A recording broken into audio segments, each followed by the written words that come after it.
Hello and welcome to BYJU'S Exam Prep IAS. Very warm good morning to everyone. I hope all of you are doing good.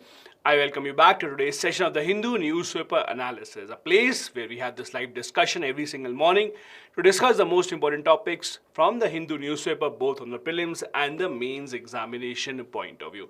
I hope that your preparation is going right on track, especially if you are preparing for the upcoming mains examination or the next year's prelims examination. All these sessions are extremely important.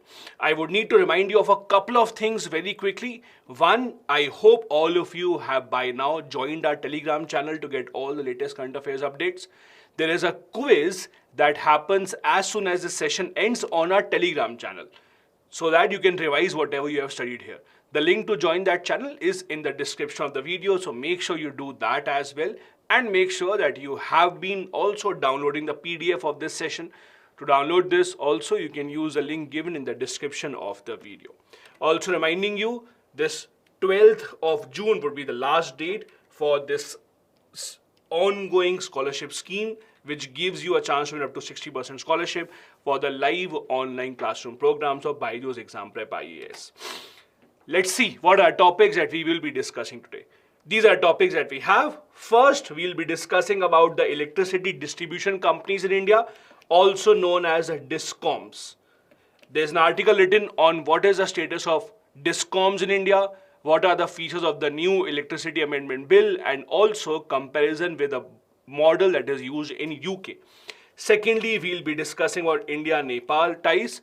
Nepal Prime Minister was in India just last week. We will be discussing what is the current status of India-Nepal ties, where does it stand right now, and what is the way forward.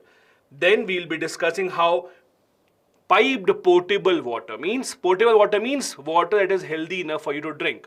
Piped potable water across the country can actually help India prevent 4 lakh diarrhea deaths as per the WHO. Then we'll be discussing a couple of topics on a prelims examination point of view. First topic is about the Shanan project, a very interesting project. A project that is actually in Himachal Pradesh, but it is controlled by the Punjab government, because Punjab government had gotten the lease over that project. The lease is now about to end next year.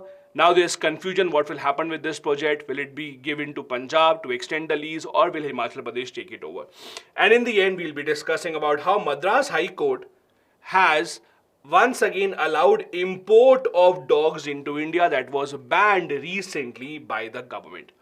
These are topics that we have for today's discussion. Let's begin without waiting any further. The first topic that we have for today's discussion is about the electricity distribution companies. Now let's try and understand what exactly are these companies, what do they do, and what is it that is mentioned here. Please understand how electricity works in India, or how you at your home or in your offices get electricity. There are different types of companies in India. For example, one will be electricity producing companies, whose responsibility it is to produce. Then there will be transmission companies. Transmission will be those companies that will set up all those transmission cables, towers. Third one will be the distribution companies, to make sure that the electricity actually comes into your house. These are 3 different functions in how electricity sector works in India. One set of companies produces the electricity, other set of company makes sure that transmission is happening properly, and then there's a third set of company that is looking into the distribution part.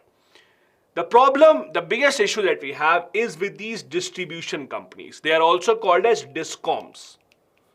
Whenever you read the word DISCOMs means distribution companies, those who distribute electricity. Now, as per the author, the Electricity Act of 2003 said that there will be generation, transmission, and distribution. 3 separate companies will be handling this. Also, generating electricity would be delicensed, so you don't need a specific license for generating electricity, while transmission and distribution will be licensed. I'll give you a simple example. Right now, let's assume you go to the market, you buy a solar panel. Can you buy a solar panel and just put it in your roof? Or can you buy a solar panel from the market and go and put it in your balcony? Can you do that? Can you put it in your garden to produce electricity? Can you? Yes, you can. For example, you go, there are a lot of companies that are selling solar panels now. You can just buy it from the market, put it in your house. There is no license that is required. you can buy that and the company will come and install whatever charge that they will have. So producing electricity in India, let's say you're producing electricity for yourself in your house, you don't need a license for that. That is de-licensed. Earlier that was not the case. Earlier, even if you had to produce even a small bit of electricity, you had to take license. So that has been de-licensed. However, if you want to transmit, if you want to distribute this to other people, then you still need licenses. Now what has happened is, in the past few years, the government has been inviting many private companies also in electricity distribution. For example, if you look at Mumbai, most of the city of Mumbai gets electricity distribution through the Adani company. So there's Adani Transmission, for example, that is into electricity distribution. There is Tata also that is working in the same. Reliance also works in the same sector. So all these big companies have now entered the electricity sector in the past few years. That is, private investment has come in. As per the author, increasing private investment has had a lot of important positive impacts. For example, with more positive or with more private investment coming in, we have been able to reduce the prices of electricity, especially in the renewable energy sector. You might have seen articles and discussions how renewable energy in India is becoming better and better, especially with respect to solar. Solar energy, for example, has become very, very, very important for India. Also, the reason why it is important is it has become much cheaper as compared to what used to be earlier. The reason is due to high investment from the private sector. Also, over here, please understand one important phrase. There's a phrase that you need to understand which is called power purchase agreements. Now, please understand what are power purchase agreements. As you can see, the company that produces electricity is separate, as we discussed. The company that is transmitting it, putting out all these power lines is different, and the company that is distributing is different. Now let's understand this. Let's assume you are a transmission company, okay? So what is your responsibility? You have put in all these power lines, thousands of kilometers of power lines you have put in. It is your responsibility to transmit. Now let's try and understand. You have to buy electricity from those companies who are generating it so that you can transmit it, right? Because you are not generating electricity on your own, you are just transmitting it. So every transmission and distribution company will have to first sign an agreement with a power generating company that you will be supplying us electricity and we will be able to supply this. What if tomorrow the power generating company says, no, we will not give you electricity. Why? Just because we want double the rate now. Should it happen? Obviously it should not happen, because at the end of the day you cannot force the consumers to pay double the money. So if transmission company and discoms are investing so much money in putting thousands and thousands of kilometers of electricity line, they want a promise from the power generating companies that we will keep selling you power. These are called long-term power purchase agreements. Long-term power purchase agreements are agreements between the electricity generating companies and transmitting and discom companies, where the electricity generating company promises that we will keep supplying you electricity. We will not automatically or randomly increase the cost in the middle. These are the agreements that are extremely important. Now, the author here is trying to compare how the UK model works. Let me try and explain this to you, how the UK model works, so that you can all understand. So what UK has done, let's assume the UK government knows that in the entire country, they want 200 gigawatts of power. Okay, let's try and understand this. The UK government wants that in the entire country, we want 200 gigawatts of power. Now, how does it happen? The UK government would ask all the electricity generating companies that you go ahead and you submit your bids to us. For example, let's say there are 5 or 6 companies. All of them will be asked to submit bids. What will be in the bid? How much electricity can you generate and at what rate will you sell it? For example, let's say there is a company called A that has said that we can produce 70 gigawatts of electricity and we will sell it at rupees 100 per gigawatt. Then there is company B that says we can produce, let's say, 50 gigawatts of electricity. We will sell it at 500 rupees per gigawatt. Then C says we can produce 100 gigawatts of electricity and we can sell it at, let's say, 120 per gigawatt. So on and so forth. Now what will happen? Basically the idea is, what will happen is the government of UK will put these things in ascending order. The cheapest bid first, then the second, then the third, then the fourth, depending upon how many bids have submitted. So let's say they have put it in ascending order. Let's say A is the cheapest, 70 gigawatts. They will give it at 100 rupees per gigawatt. Then the cheapest is C. They will give 100 gigawatts at 120 rupees per gigawatt. Then let's say there's some other company E that has said we will produce 50 gigawatts and we will give it to you at 125. Because the requirement was only 200 gigawatts, the requirement has been fulfilled. So these three companies will get the contract from the government of UK. The government of UK will give them the contract that, okay, we will ask you three only to supply electricity to us. The interesting thing is, at what rate will the electricity be supplied? Please understand this. At what rate will they supply the electricity? They will supply the electricity at the highest cost. So the highest cost that has been quoted in this, 125. 125 will be the rate applied to all of these three.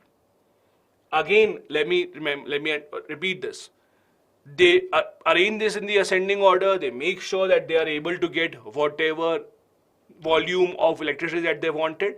After that, what they will do is, amongst this, the highest price that was quoted, this highest price would be given to everyone. That is how the UK model works right now. Now, what happens in India? In India, at present, right now, when you apply, let's say you build a new house, you apply for electricity connection. Do you think you get a choice to choose which electricity company do you want?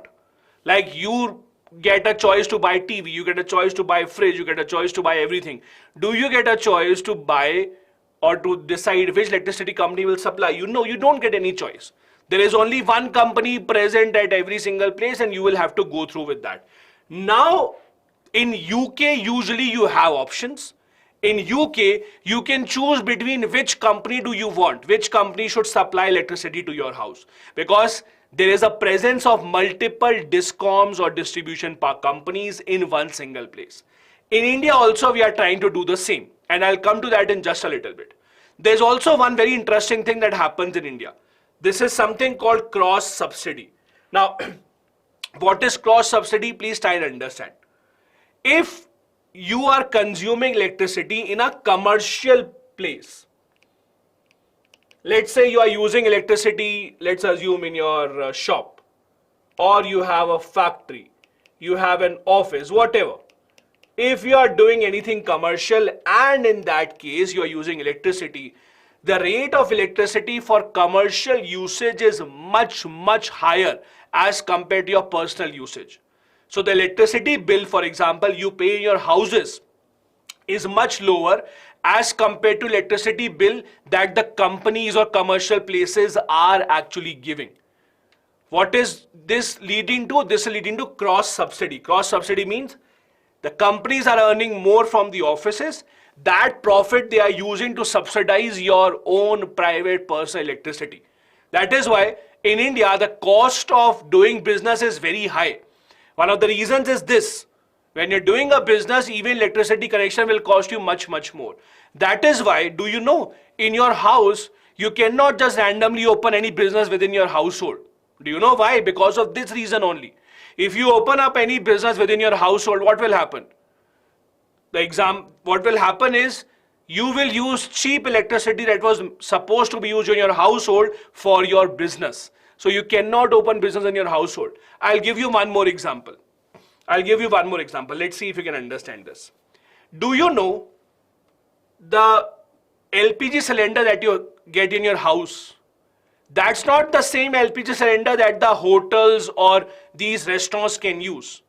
Do you notice that? The LPG cylinders at these restaurants, hotels used, they are blue colored, and the ones that we get at house are red colored. Do you notice the difference between the two? Why? Again, the blue colored cylinders are meant for commercial usage. The red colored are not meant for commercial usage.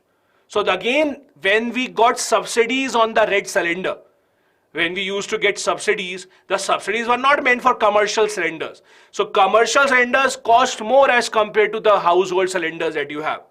This is again why it is illegal to use that red colored cylinders in commercial places. You cannot use those red colored cylinders in restaurants, hotels, or these shops. You can only use it in your household. Again, this is because there is a price difference between how commercial sector works and how the personal sector is supposed to work. And this is seen in electricity as well. Now, you might say this is good because in the absence of cross subsidy, you would have to pay higher electricity bill for your own household. But the problem on the other hand is, by doing this cross subsidization, you are actually increasing the cost of doing business. This is where the problem actually starts. Do you think that cross subsidization is good for your personal usage? It may be good, but for someone running the business, they might not really like this cross subsidization. Also, we have open access. Open access means, as I said, see, all the discoms, the distribution companies, they have been given the entire city. For example, you go ahead and you start spreading your network in the entire city or in your entire area. People in India do not have the option to choose which electricity distribution company do you want to go with. That is not how it works. However, now the situation is changing slightly, and I'll just come to that. First, what are the problems in India's electricity sector? I would give you I won't say homework, but I'll give you a suggestion. Try and read a bit about Uday scheme. Uday scheme was launched a few years back, especially for this only, for discom companies and improving their health in India. Now, India's electricity sector is undergoing a lot of big issues. First big issue is the financial health of state discoms. Now, what exactly are these problems? Let's try and understand this. It has become fashionable in India with every political party giving out free electricity, that I'm giving you free electricity for 200 units, free for 300 units, free for 400 units, etc. Now, when the political party or the government announces that we are giving you free electricity, how is it working? The way it works is, it is free for us, free for the consumers, but the government is supposed to pay the money to the companies to compensate for their losses. So those people who are getting electricity free, their bill or on behalf of them, the government has to give money to the electricity companies. But they are not doing that. The most difficult thing in India, and do remember this for future as well, the most difficult thing in India is to extract even 1 single rupee from the government. It's extremely difficult to extract any money from the government whatsoever. The government will just announce that yes, this is what we have to do. We have to give free electricity, no bill, we will give you money. But when will the government give money? How much would you remind them? That becomes a big problem. And that is why almost all the discoms, almost all the state government run discoms are in loss. See this. Tamil Nadu, Maharashtra, Telangana have not paid 57% of their total dues to power generating companies. All the power generating companies at the end of the day are going into losses. Why? Because they are just not being getting paid from the side of the government. We also have an issue of fuel security. See, despite whatever we talk about renewable energy, etc., the fact remains that even today, most of India is dependent on coal for our energy needs. The problem with the coal sector is, Coal India has a kind of a monopoly when it comes to all these coal requirements. They have to be dependent on Coal India. How much coal will they produce? At what price will they sell? That still becomes a problem. Apart from that, there's under procurement of power by the state. So a lot of times, the states don't procure the amount of power they had promised to generating companies. The generating companies at times may have a surplus of power. They are not being able to sell. Because see, whenever you have a sector that is under control of the government, You cannot argue against the government. If the government says, I will send money tomorrow, and government doesn't do that, what will you do? You can't really do anything.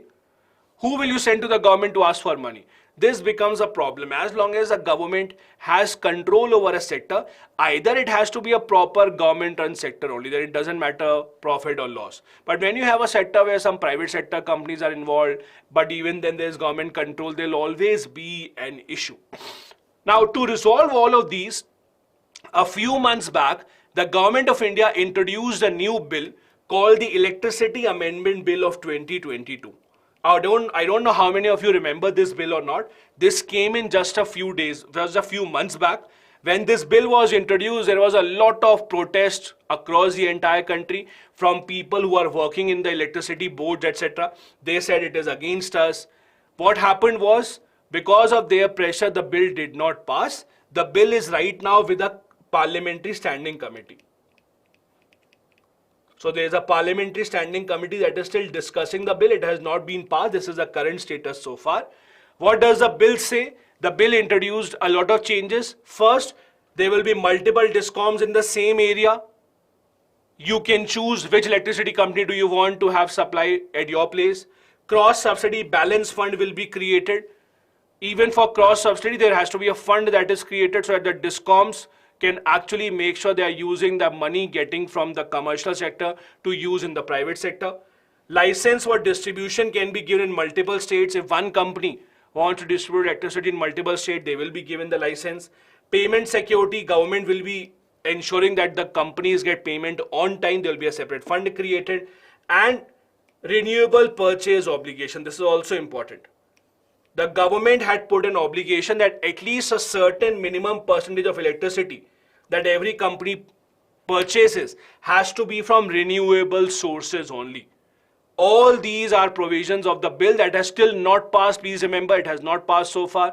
It was introduced in the Lok Sabha. There was a lot of protests against and the bill in the entire country from those who are working in the sector.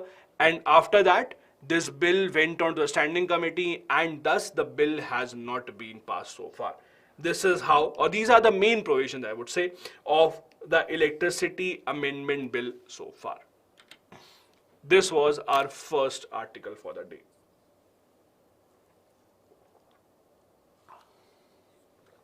Let me take up a few comments very quickly. Okay. Ashu is saying, what is your opinion about cyber security threats in this regard? See, cyber security threats are a reality and you can't ignore that. The electricity sector has also been ignored, has also been susceptible to this, not just in India, but across the entire world. Aniket, cross subsidy balance fund would be, there's a fund in which extra money coming in from commercial sector will be kept so that it can be utilized later on in the private sector, so that cross subsidy can work properly. Mona is saying, what is the problem with Electricity Amendment Bill? Why don't they pass it? So Mona, there has been a lot of protest from people working in the electricity boards, etc. They think this bill is against them. They think that as more and more private companies come in, their government jobs, etc. will be in danger. So that is how they are protesting. Okay, all of those who are asking about the protest of the bill, this was my answer. Protest again is not by common people. Protest is by those employees who are working in the electricity boards across the country.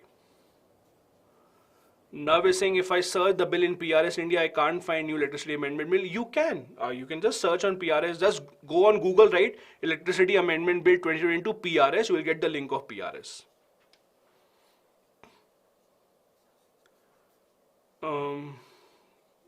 Then. Okay, there is a question, the bill is not passed, can it be asked in the prelims? No. So, the bill is not passed, specific bill will not be asked. What will be asked is, what are the reforms required in the electricity sector? And in your answer to those reforms, you can mention how this bill is trying to improve the situation by including more provisions. That is how your answer would be. Okay, I'll take one last and then we'll go ahead. In UK model, you said highest price would be given. What does it mean? I gave you this table, right, in the UK fund. So of all the companies that have been selected, out of these, Whoever gave the highest price, this price will be applicable for all of these. All of these will be given the same price. Okay. Okay, I'll take one last question because this is again a pretty good question. Then we'll go ahead. Vakil has a question, role of exchange.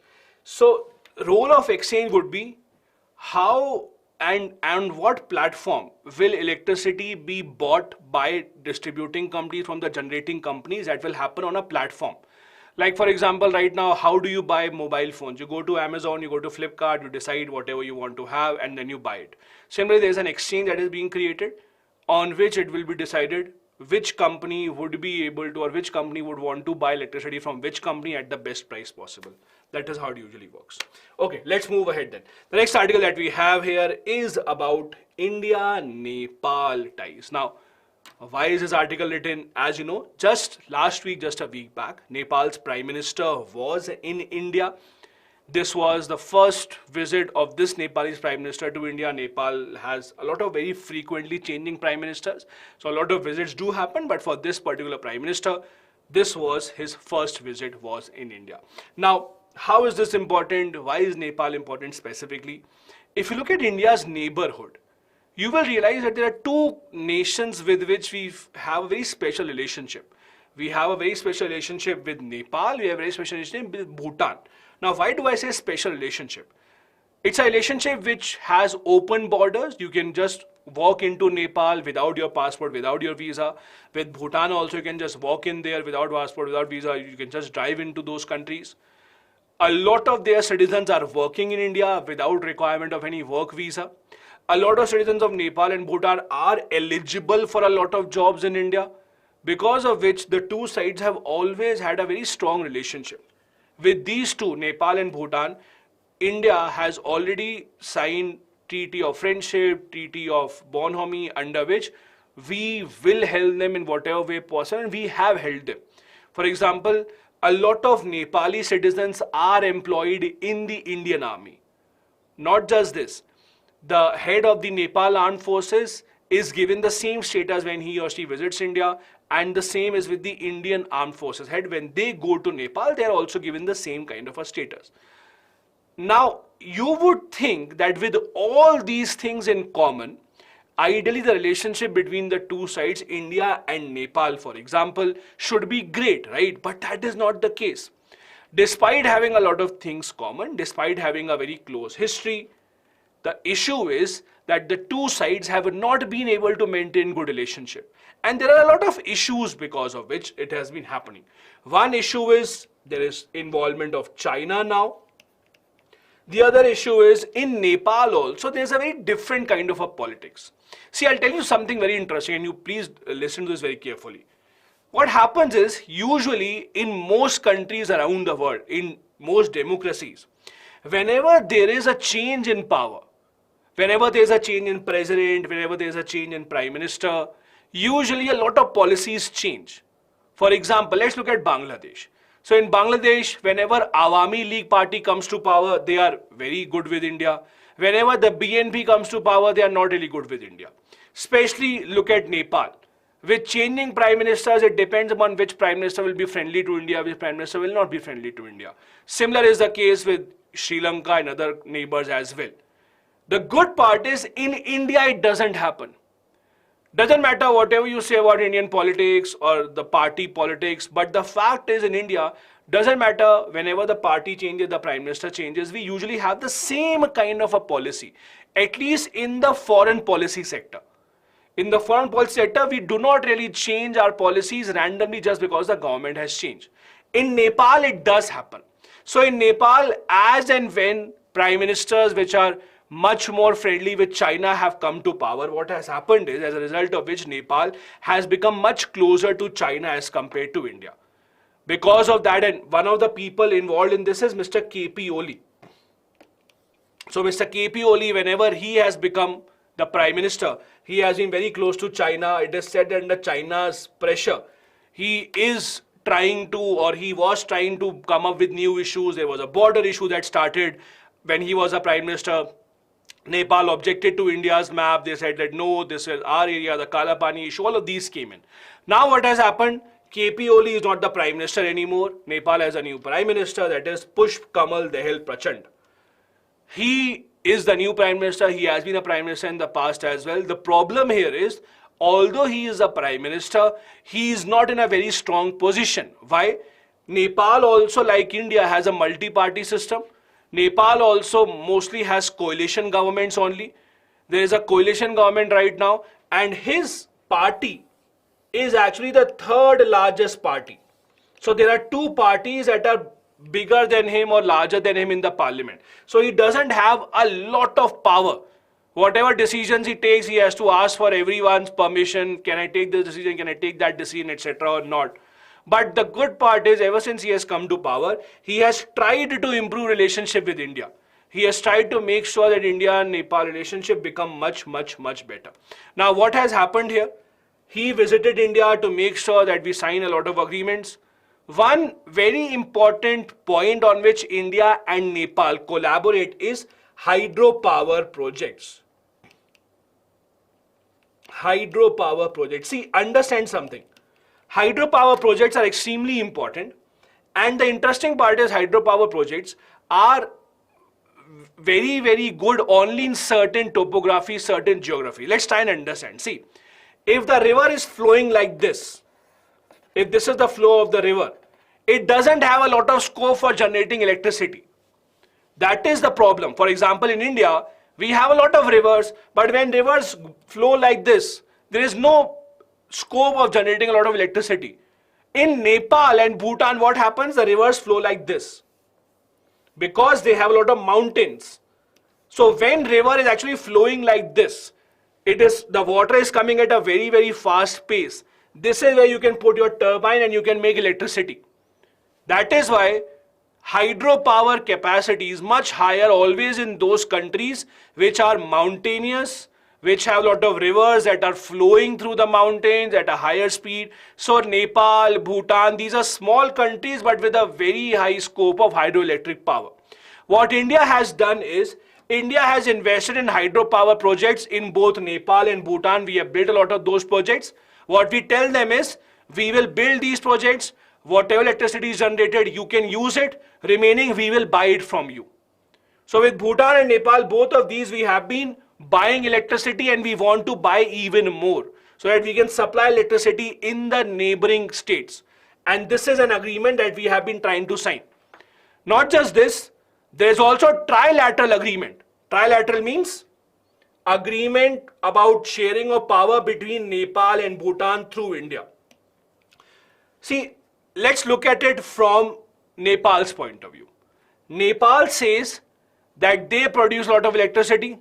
The problem that Nepal has is that Nepal is only selling electricity to India, because India built that, so they are only selling electricity to India.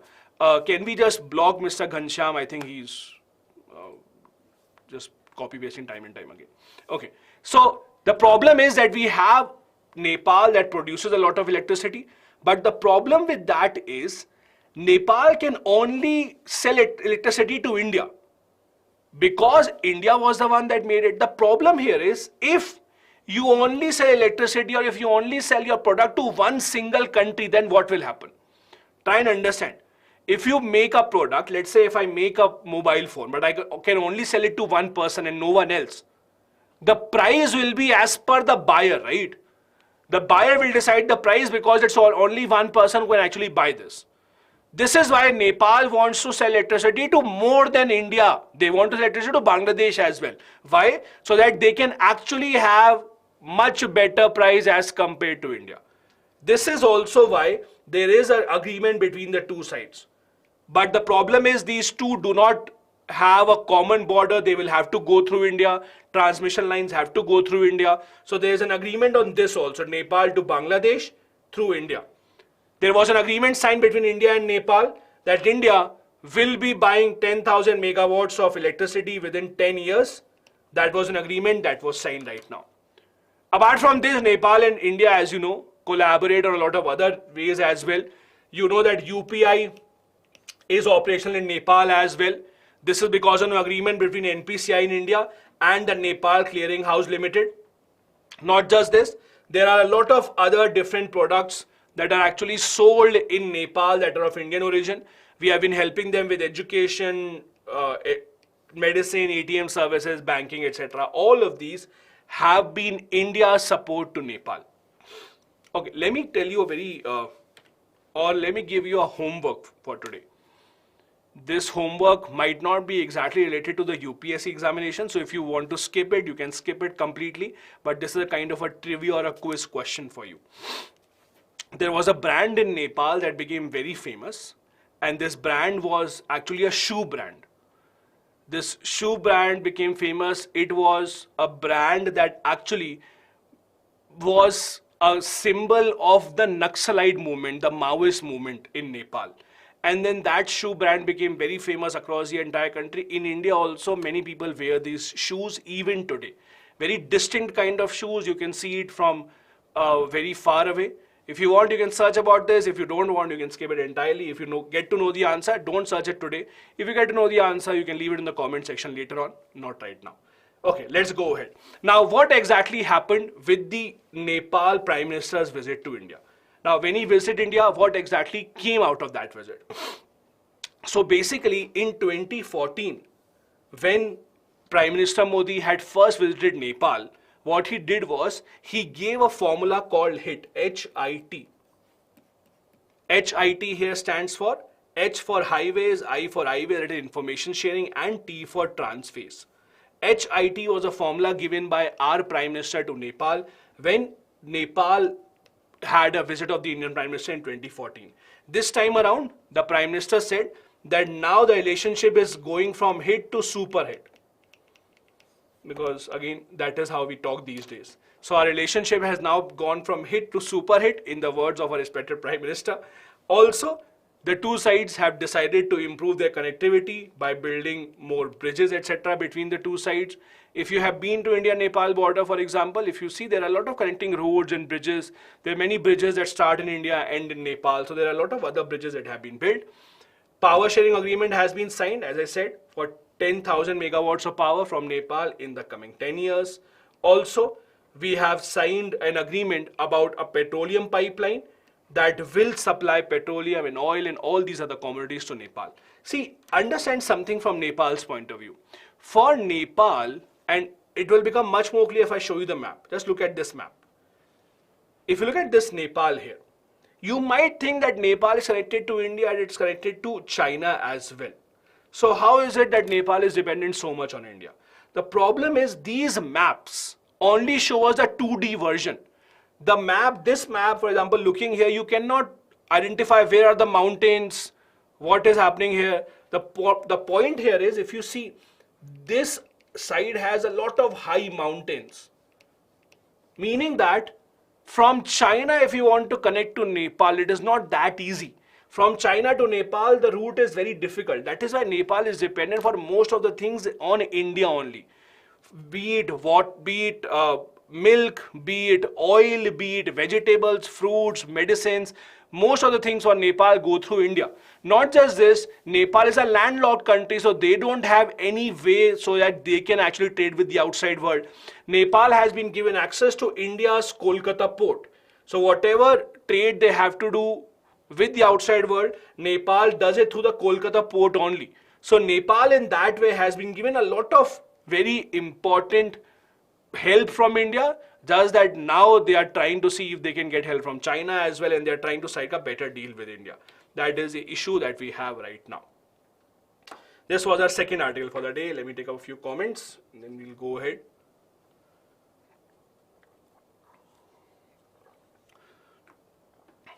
Akansha Singh, will Bharat ask from favor from Nepal for given access to Bangladesh?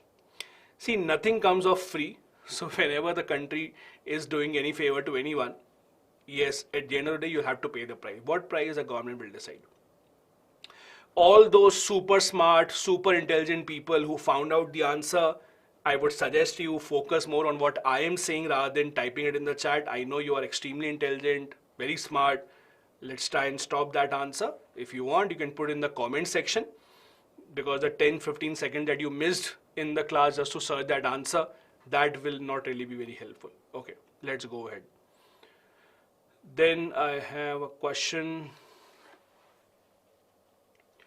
Piyush is saying why Nepal has fallen prey to China. See, one thing that China has much more than as compared to India is they have a lot of money. So the amount of money that they can invest is much higher than India.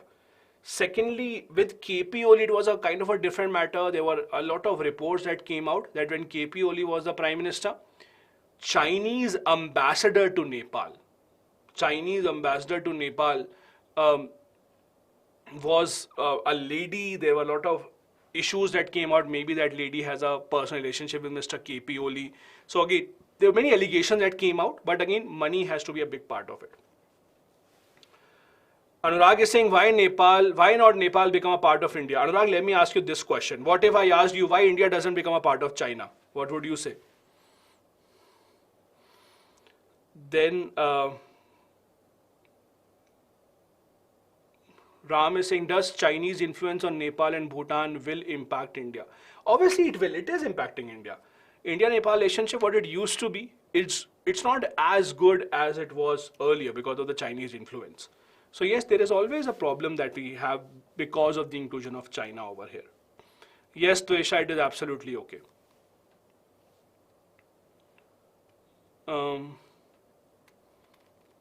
Then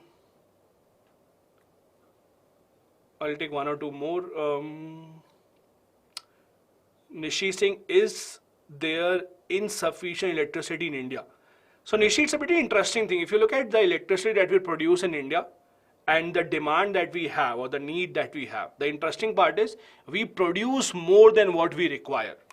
The problem here is just producing it doesn't really mean people will get it, because India has a big issue with AT&T losses. That is the transmission losses. So for example, let's say you're producing 100 megawatt of electricity, but when you transmit it, a lot of it is lost in between. So for example, about 80 megawatt will reach and other will be lost in between. So that is why a lot of electricity actually gets lost in between. There are a lot of people who just steal electricity, who don't pay bill, etc. So that is the problem in the electricity sector. It's not that we don't have enough, we do have enough, but maybe the infrastructure needs to improve. I'll take one last question, then we'll go ahead. Kishan is saying, is Indian diaspora influencing political and diplomatic view of Nepal? Not, they should, but on the contrary, something different is happening. Indian diaspora in Nepal is called the Madhesis. They live in the southern part of Nepal. The Madhesis are a sizable population. But again, the problem here is in what Nepal did with their new constitution was, Nepal actually did not give the kind of rights that the Madhesi population should have. So on the contrary, rather than influencing the Madhesi population, Nepal has actually done something that goes against them.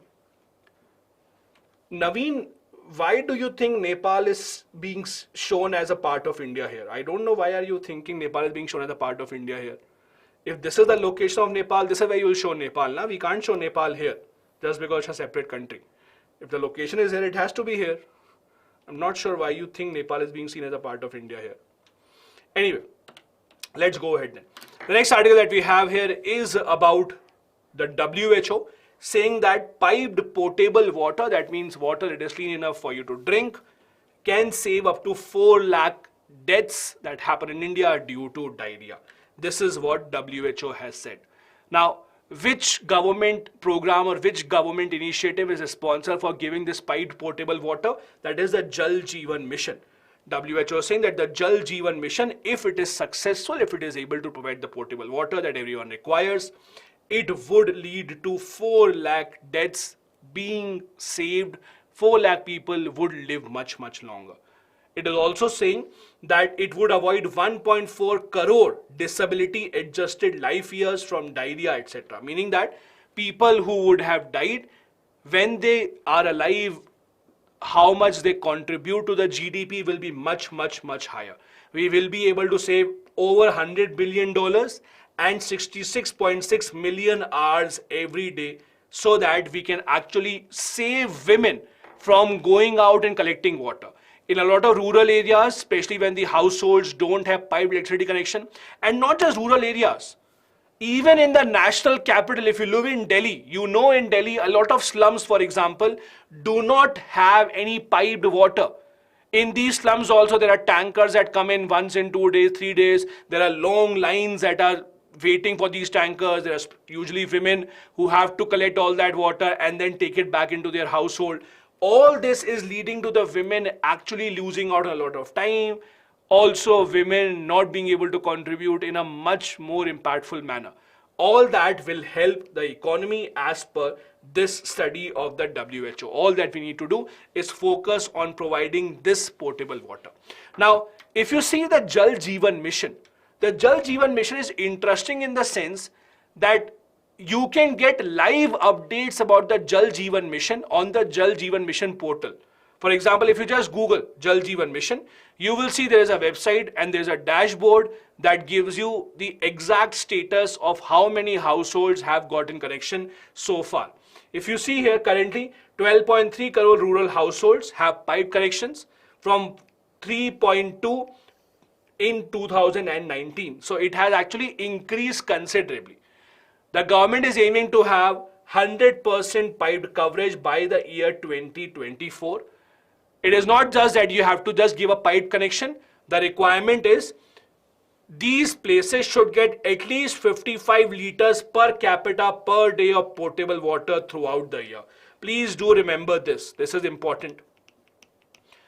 This is the definition of piped potable water. It's not that just the tap is given so the government is successful. No. After a tap is given, it has to supply at least 55 liters per capita per day of potable water throughout the year for it to be called that it is a successful connection. There are some states that have done very well. Gujarat, Telangana, Goa, Haryana, Punjab, Union Territories of Andaman, Nicobar, Daman, Diu, Dadra, Nagar Haveli, Puducherry. They have had 100% coverage. But there are many states and UTs that still are lagging behind in their coverage. For example, if you want to know the coverage of your state, I would suggest go to Google, type the Jal Jeevan Mission and you will go to their website. They have a dashboard. There will be an option of a dashboard. In the dashboard, there is a list given of all the states in the descending order. And you can see where your state is. It is getting updated every single day. The Jal Jeevan Mission was announced a few years back in 2019-2020 budget. This is what the government had aimed for. By 2024, all rural households will have piped water supply. It will be a scheme run by central and the state governments together. It will also help in rainwater harvesting, groundwater recharge, etc. This, as you can see, is the status on the Jal Jeevan Mission dashboard today. Today morning, this is the status that was showing on the Jal Jeevan Mission portal. These many rural households have tap connection now, 62.94%. As per experts, it is difficult for us to assume that by 2024, 100% aim would be met. It is only 62.94 right now. We don't have a lot of time remaining, so maybe we will not be able to achieve the aim of the Jal Jeevan Mission, so it may have to be extended slightly further. This was our third article for the day. Let me quickly take up a few comments if you have, and then we'll go ahead. Ashu is saying cultural, social challenges achieving this goal. No, Ashu, this goal doesn't have many cultural, social challenges. Cultural, social challenges were more about toilets, etc. Many people don't want to use that. Everyone wants to have piped water in their house. So there is no one who will say that, no, I don't want to have piped water in my house. Everyone would want to have that. The problem is a financial goal. Are you able to have enough finances to apply or to implement that scheme or not?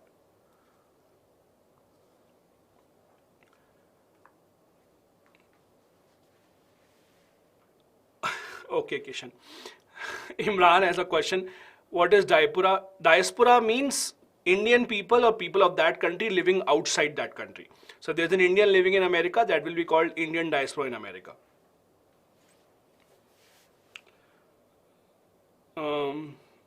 Okay, then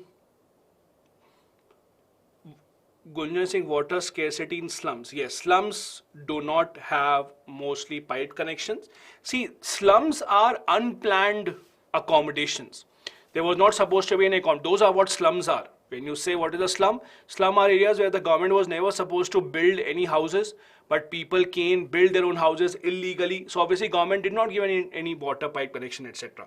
That is why the slums don't have these kind of issues or have these kind of issues.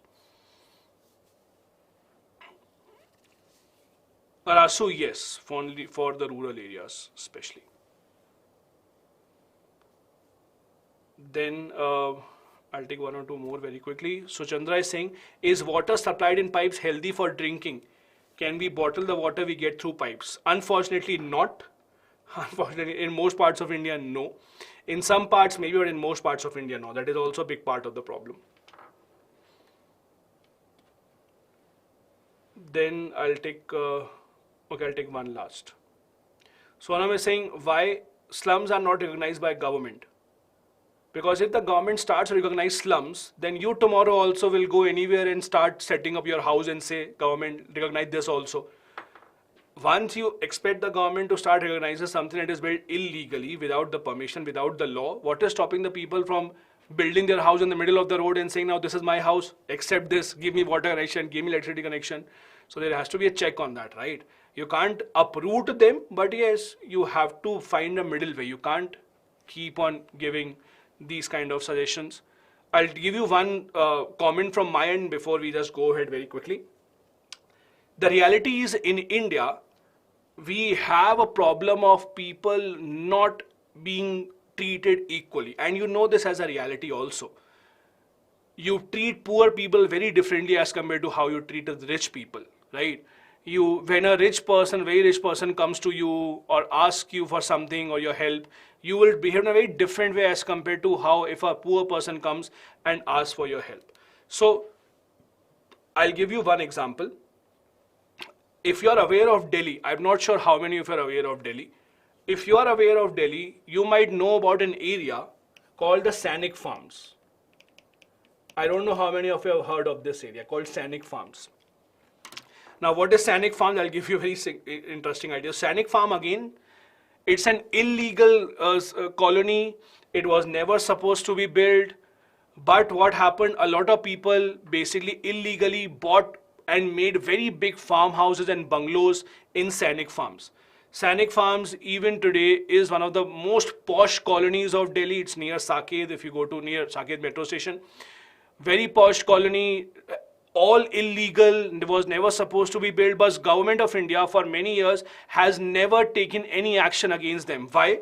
Because if you see the names on the houses who have built their farmhouse, who have built their bungalows here, do you know who are the people? Retired generals from the army, retired ministers, retired IAS officers, retired Air Force chief, retired Navy chief. Those are the people who live here. If you go to Sainik Farm, just take a round in the Sainik Farm, just walk and just see the name on the nameplates in the outside the bungalows, and you will see who are the people who live here. It is all illegal, was never supposed to be built, but even till today, government has not taken any action. If you go there, there's a very narrow road. It doesn't even have space to build a proper road. Car can only come from one side. It can't even accommodate 2 cars at a time. But still, it is flourishing. If it would have been a slum, the government would have removed that very quickly. But because it has been occupied by many, many influential people, it will not be unoccupied. It will not be forcefully unaccommodated. People will not be thrown out for sure. That is how it works. We are living in that kind of a society and civilization. Not an ideal situation, but unfortunately, that is how it works. Okay, let's move ahead. We have a couple of articles from the prelims exam point of view. One about an important project called the Shanan project. Why is it in the news? Shanan project is a hydropower project in Himachal, but it is controlled by the Punjab government. So it's an old project where Punjab government was given the lease to handle this project, meaning that Punjab gets the electricity that is generated from here. The lease is ending in 2024. And in 2024, that lease, once it comes to an end, because a hydropower project is built in Himachal, it should be given to Himachal. But now there is this fight between Punjab and Himachal. Punjab wants to continue this, Himachal does not want to give it to them. It was on a 99-year lease from the British era since 1925, and now it will come to an end in March 2024. Punjab government is saying they want to continue the lease, but Himachal government is saying no, we will not continue or extend the lease any further. Punjab government is saying that we will go to the Supreme Court, we will take a legal course. This is about a 110 megawatts power project. It has been in the news for the past few months because Punjab and Himachal are discussing this or have had multiple talks of discussion in the past, but no solution has been found so far. These are a few details about this powerhouse project. It is located in a place called Joginder Nagar in the Mandi district. It is constructed on the Uhul River, UHL. It's a tributary of the Beas River. It was on a 99-year lease signed in 1925, which was given to Punjab. It is one of the oldest powerhouses in the entire country. As you know, in 1966, there was reorganization of state. Punjab was given this lease by the central government as a lease agreement, but it is now coming to an end in 2024. How will it be resolved? Which side would get it, which side would not get it? It depends on when the lease comes to an end and whether Supreme Court comes in or not. But for now, just remember the name of this place, where is it, on which river is it being built. That can be important for the current affairs point of view. The last article for today is about an interesting news for those who are dog lovers over here. Madras High Court has allowed once again the import of dogs that was banned recently by the Directorate General of Foreign Trade. The Directorate General of Foreign Trade had said that you cannot import dogs in India, but now that has been set aside. Madras High Court says that only dogs, or Madras High Court says that any dog can be imported if it is by law. The Directorate General of Foreign Trade had earlier said that only dogs that are to be used as pets by importers abroad, canines required for research, and animals required for internal security, only these could be imported and not the other ones. So they had put very few conditions on which kind of dogs can be imported and others cannot be imported. The argument given by the Directorate General was, if foreign breeds come to India, they may harm India's sector or India's dog training breed. They said that India's breed might not be able to accommodate with them. It might create problems. Also, they said that commercial breeding of dogs, etc., will bring foreign diseases to India. It will be harmful to the Indian dogs. This was the argument given by the Directorate General of Foreign Trade, but the Madras High Court has set aside this. They have said that no, we do not think that your fears have any logical conclusion behind this. It is not to be assumed that they will automatically bring foreign diseases into India. These are a few things that you need to know about the Directorate General of Foreign Trade. The responsibility of this agency is to implement foreign trade policy or import-export policy of the Government of India. It promotes exports from India. It was formed in 1991 after the LPG reforms came into picture. Before that, there was a body called the Chief Controller of Import and Exports. They have been trying to make sure that they provide licenses to import-export businesses in India. They allow or they decide what commodity can be exported and imported from and in India or not. This brings us to the end of today's session of the Hindu Newspaper Analysis. There are a couple of practice questions right here in front of you. Do try and write these answers. Try and see if you are able to have 250 words for these kind of answers or not. Please make sure that you move over to Telegram channel as soon as the session ends to attend the quiz so that you can revise whatever we have studied. Do join us tomorrow, 10 a.m. once again for the next session of the Hindu Newspaper Analysis. Have a good day ahead. Bye-bye. Jai Hind.